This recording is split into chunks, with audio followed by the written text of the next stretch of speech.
Hello and welcome. I'm Lori, and on this channel I talk about finding your personal style, the Kibbe body type system, how to find your best colors, and also about my life in Taiwan. If that's something you would like to see, if you're drawn to colorful outfits and want to hear my interpretation about the most popular style advice out there, do like and subscribe. As I mentioned in my intro, in today's video I will be discussing about my personal style evolution and my goals for the future. Let's start from the beginning, from when I was a teenager growing up in the late 90s, early 2000s of Romania. Imagine an awkward-looking kid plodding along everywhere with a jacket bent over her arm and her arm glued to her waist. Yes, I walked like this everywhere, including in the summertime. People thought I was pregnant and trying to hide it. Of course, the fact that I once collapsed in church because of the smell of incense didn't help with the perception. But no, I wasn't pregnant. I was simply trying to hide my belly fat. It was either wearing tight clothes and covering up with a jacket or wearing oversized baggy clothes, which I could not pull off. Let me explain more. The style during those times consisted of things such as crop tops, crop leather tops, low-rise jeans and low-rise pants in general, tracksuits, and everything that was tight on the body. Basically everything unflattering for someone big-boned and who carried some extra fat. I envied the freedom of choice that my friends had when it came to shopping, and I always thought that as soon as I lost the extra weight, I would be able to wear whatever I wanted. For reference, I was 166 pounds as a teenager, which is 75 kilos, at a height of 5.38 feet, which is 164 centimeters. Pinpointing my weight as the main culprit helped me understand all the comments I was getting throughout the years regarding my body. I remember getting a lot of comments regarding my waist from old people in my church community, from people in the swimming pools or in the spa areas, also from people in the gym, including men. They were saying things such as my waist is too wide and too large for girls, or if only I wasn't so big here, I would be slim. Now I interpreted that as having a weight problem. I thought again that as soon as I dropped the weight, I would look like everyone else, and I could wear whatever I wanted. After my covering up of the belly phase, I started having a social life outside of high school, and I needed clothes. I needed clothes that looked flattering, which seemed to be mission impossible back then, with a very few options in my small town, with the few shops and markets around that carried clothes that were Y2K style. So I opted for whatever I could wear, mostly sports outfits and denim that wasn't low rise. I dressed in a lot of colors, sometimes 3 colors at once, other times pink or turquoise from head to toe, denim from head to toe. My love for color earned me a lot of nicknames along the way, such as the Peacock, Miss Keach, or Gorgeous. Gorgeous mockingly because I used to have a sleeveless powder pink top with the inscription Gorgeous in front. With the other nicknames, I kind of agreed.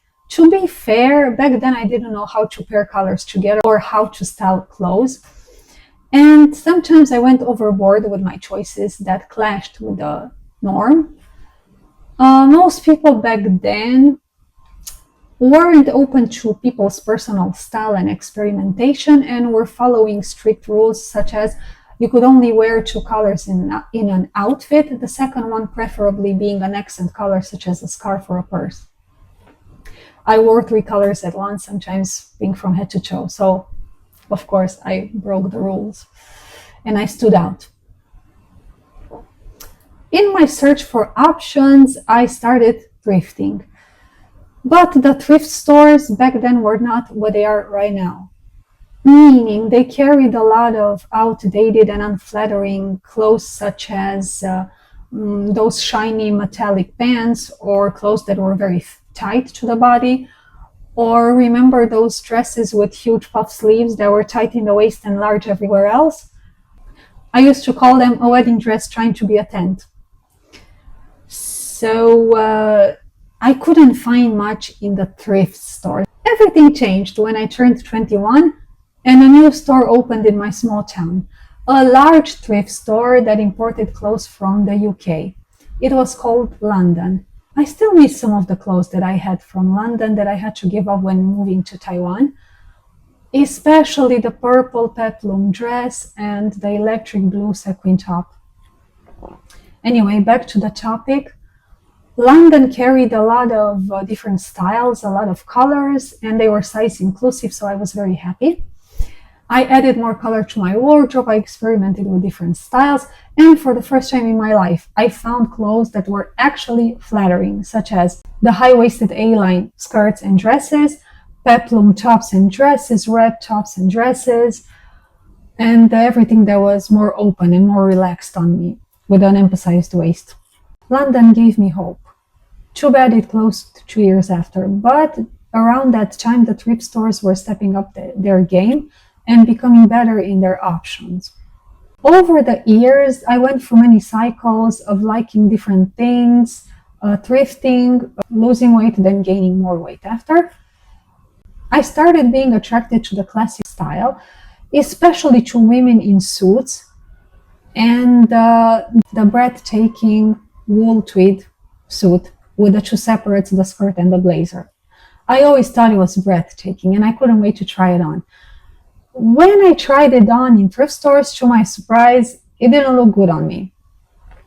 Around this time, I had also lost a lot of weight, not because of bullying, not because I was trying to fit into clothes or into social norms. Nothing can make you drop pounds faster than a health scare, right? I became the slimmest I've ever been in my life at 48 kilos, which is 106 pounds, the weight I am at right now. And I thought that now I can finally wear whatever I want, right? I tried on those clothes, the suits, and I realized it doesn't fit. The explanation that I found from the fruit body type system was that because I was an hourglass, the clothes that flattered me were pencil skirts, bootcut jeans, and everything cinched in the waist very tightly, basically the vintage style. I was excited to try that because I had always liked the polka dot dresses with the Mary Janes. I thought it was a beautiful combination. I tried on those vintage style clothes and I realized they were just making my waist look huge and I looked like a refrigerator.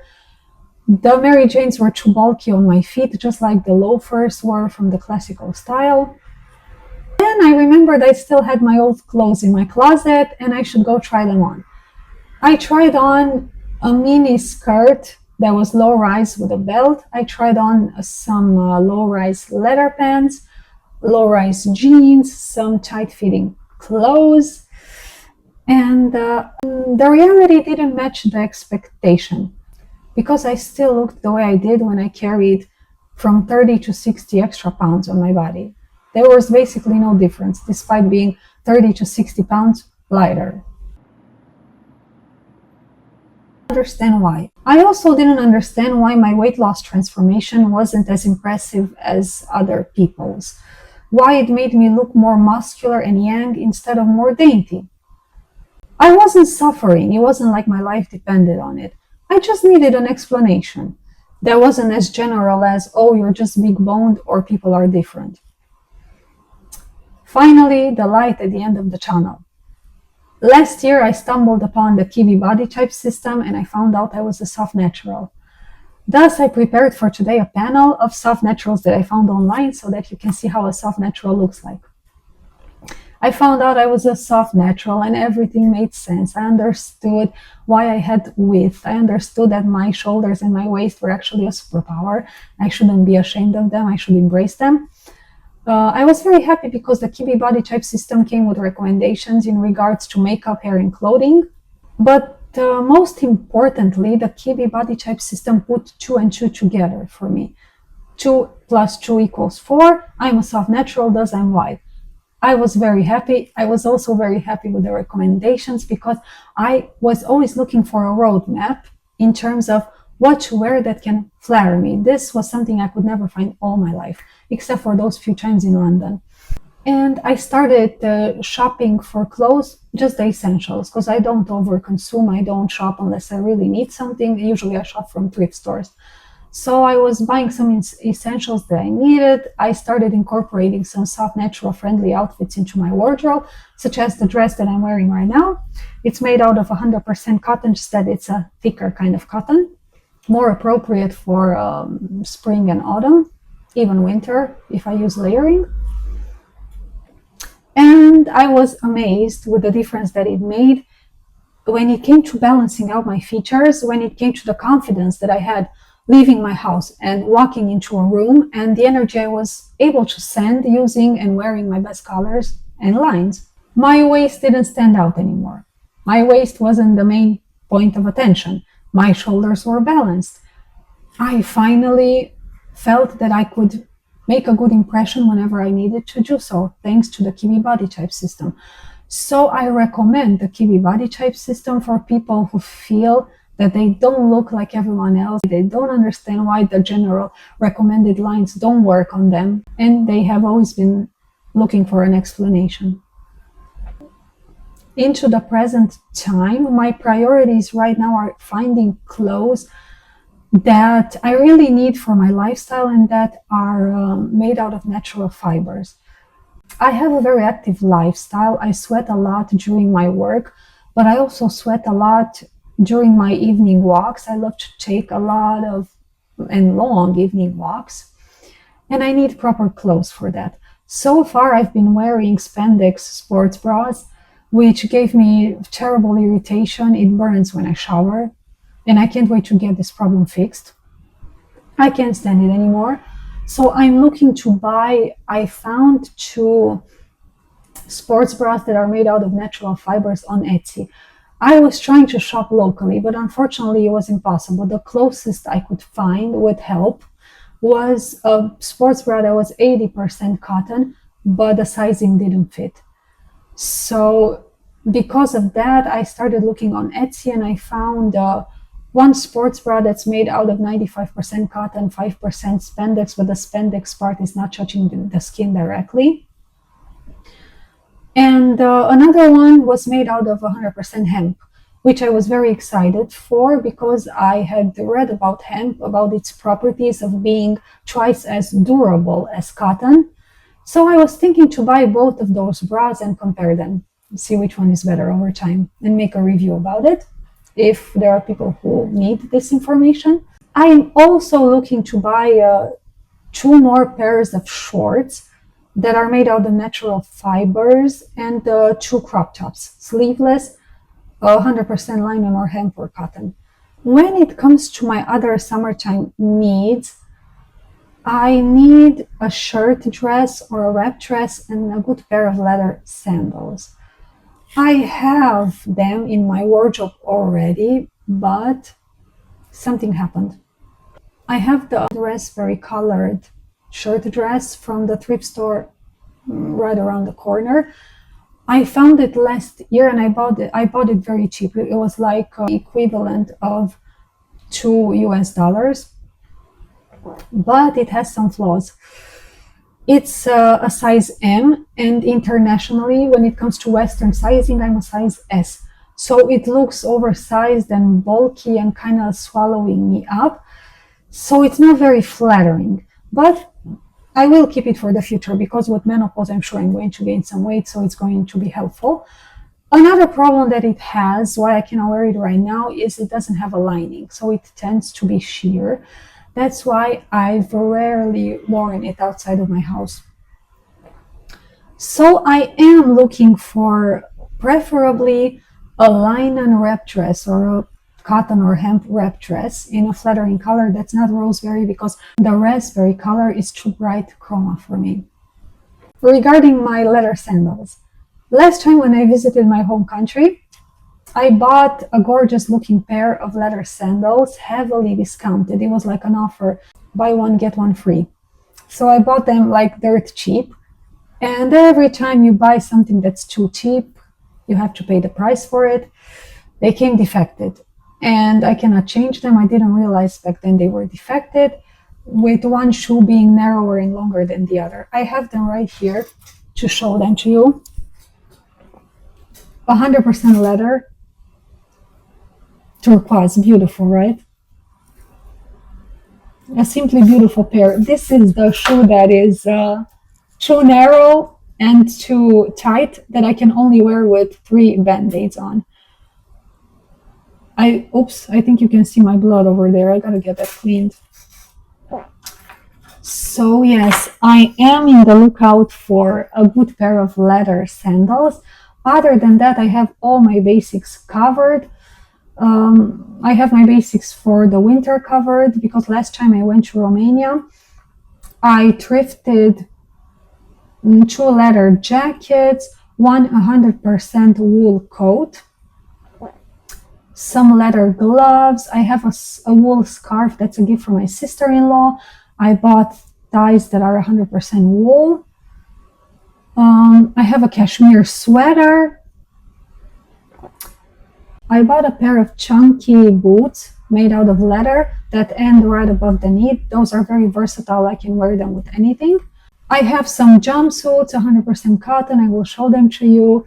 And this dress is also from Romania, and another red dress that is, again, it's more thicker material, so more suitable for a colder weather. Not right now, not for the summertime. So I will not be shopping anymore unless I find something that's bombshell. Bombshell is something that I call things that I cannot resist, such as sequin pieces or metallic boots. But also there cannot be any emergency that needs my money right away if I want to buy them, and there's always an emergency. There are always nonprofits who rescue animals and who are in need of support. So I don't think I'm going to be buying much. I'm mostly going to be shopping my closet. I also have to mention that I have some 100% wool fabric that I'm getting knitted into some winter pieces. I also have 3 colors of pure silk fabric that I'm going to make silk dresses out of, just that not right now. Because again, tailoring is very expensive in Taiwan, and unless I find an option, maybe when I go back to my country, or maybe I'm going to have to learn to do it by myself. So that project can wait. Now at the end, I want to say that I'm very grateful you clicked on this video. I'm going to be uploading next a video that I shot 2 weeks ago during the food show in Taipei. I think it's very funny and very interesting. I hope you like it. At the end, I will say, have a great day. Warm hugs from Taipei. Bye.